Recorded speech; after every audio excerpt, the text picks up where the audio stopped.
Hello everyone. අද video එකකින් ඔයාලට කියලා දෙන්නේ e-commerce ඔයාගේ සර්විස් එකක් තියෙනවා වෙන්න පුළුවන්. ඔයා හදන්න බලාපොරොත්තු වෙන ඉන්න කෙනෙක් වෙන්න පුළුවන්. ඉතින් ඒ e-commerce site එකේ ඔයාට ඇතුළත් කරගන්න පුළුවන් කොටස් කීපයක් ගැන තමයි මේ වීඩියෝ එකකින් ඔයාලට කියලා දෙන්නේ.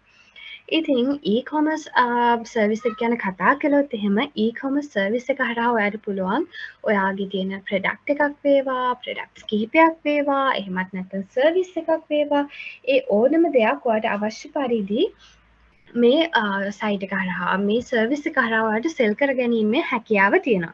ඉතින් කලින් වීඩියෝස් වල කියලා දීලා තියෙනවා කොහොමද e-commerce application එකක් හදාගන්නේ, ඒ දේවල් ගැන කියලා දීලා තියෙනවා. ඉතින් අද මේ වීඩියෝ එකෙන් කියලා දෙන්නේ carousel banner එකක් add කරගන්නේ කොහොමද ඔයාගේ app එකට, ඒ වගේම favicon එක, logo එක, footer image එක, අන්න ඒ දේවල් ඔයාගේ මේ e-commerce app එකට ඇතුළත් කරගන්නේ කොහොමද කියලා මේ වීඩියෝ එකෙන් කියලා දෙනවා.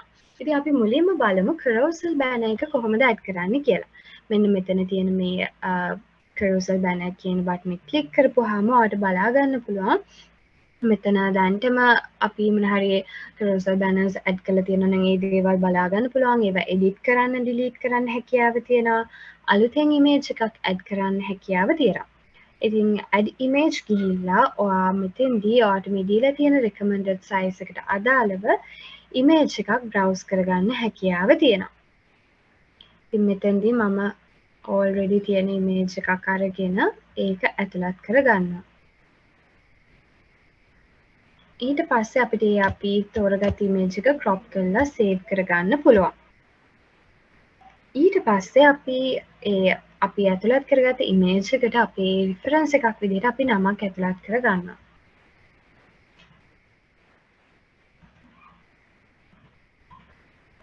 ඊට පස්සේ මෙතන තව options තුනක් තියෙනවා.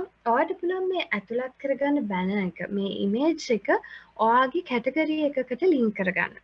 එතකොට ඔයාගේ user කෙනෙක් ඔයාගේ මේ ඇතුළත් කරගත්ත banner එක click කරපුවාම ඒ කෙනාව redirect වෙනවා. ඒ කෙනාව ඔයාගේ category එකකට access කරන්න පුළුවන් විදිහට ඔයාට මෙතනින් හදාගන්න පුළුවන්.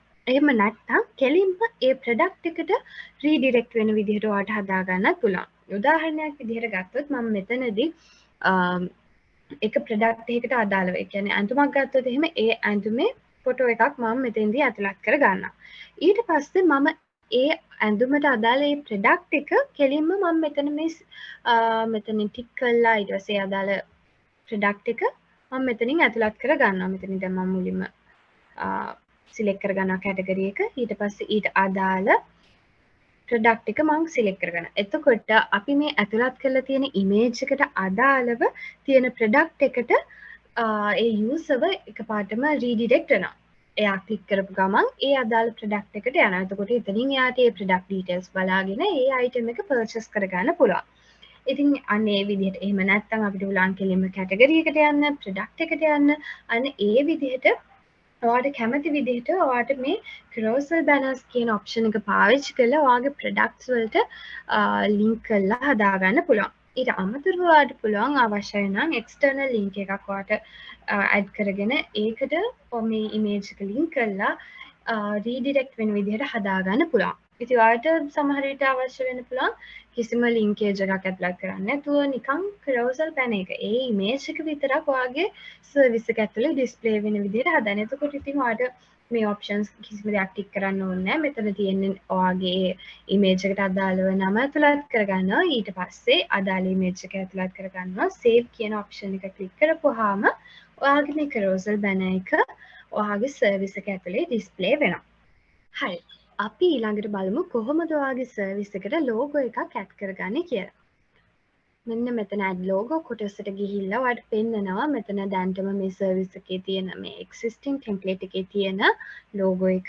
ඉතින් ඔයාලට මෙන්න මේ දීලා තියෙන recommended image size එකට අදාළව browse image ගිහිල්ලා ඔයාලට පුළුවන් ඒ අදාළ size එකේ image එකක් ඇතුළත් කරගෙන ඔයාගේ ලෝගෝ එක විදිහට ඔයාගේ සර්විස් එක ඇතුලේ තියාගන්න.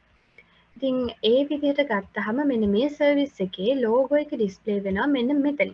ඒ වගේ ඔයා හදන සර්විස් එකේ උඩම මෙන්න මේ විදිහට ඔයාගේ ලෝගෝ එක ඩිස්ප්ලේ වෙනවා. ඉතින් මේ විදිහට තමයි ඔයාට හැකියාව තියෙන්නේ ලෝගෝ එකක් ඇතුළත් කරගන්න. ඊට පස්සේ තියෙනවා footer image එක ඇතුළත් කරන්න. මෙතෙන්දී ඔයාලට පුළුවන් ඔයාගේ ඇප් එකේ footer section එකට අදාළව image එකක් ඇතුළත් කරගන්න. ඒ සඳහාත් මේ අදාළ recommended images image එකේ size එක දීලා තියෙනවා.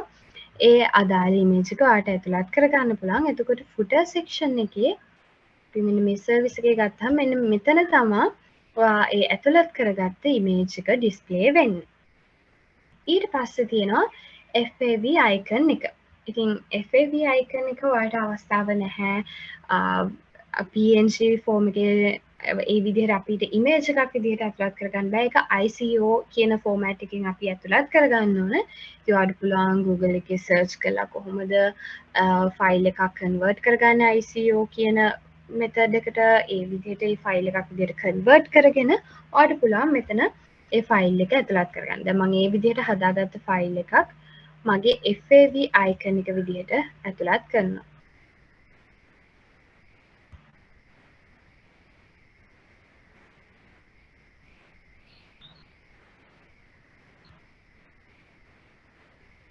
ඊට පස්සේ save කරගත්තාන් පස්සේ ඒක ඔයාගේ service එකේ FAV icon එක විදිහට save වෙනවා. FAV icon එක ගත්තාම මෙන්න මේ service එකේ මෙන්න මෙතන මේ tab එකේ වම් අත කෙරෝලේ පෙන්වන මේ icon එක තමයි FAV icon එක කියලා පේන්නේ. දැන් මෙතෙන්දී අපිට පේනවා Appmaker එකේ icon එක. ඉතින් ඔයාගේ service එකේ FAV icon එක change කරගත්තොත් ඔයාලට පුළුවන් මෙතෙන්දී ඔයාගේ service එකට අදාළ icon එක display කරගන්න. ඉතින් ඒ විදිහට තමයි ඔයාලට හැකියාව තියෙන ඔයාගේ service එකට carousel banners add කරගන්න, logos add කරන්න, footer image එකක් add කරගන්න සහ FAV icon එකක් add කරගන්න. ඉතින් අන්න ඒ විදිහට ඔයාගේ මේ service එකට මේ තියෙන වෙනස්කම් කළා, ඔයාගේ content විතර update කළා, අලුත් product services add කළා ඔයාලට ඔයාගේ e-commerce service එක වැඩි දියුණු කරගන්න හැකියාව තියෙනවා. ඉතින් මේ වගේ තවත් වැදගත් වීඩියෝ එකකින් ඉදිරියේදී හමු වෙමු. බොහොම ස්තුතියි.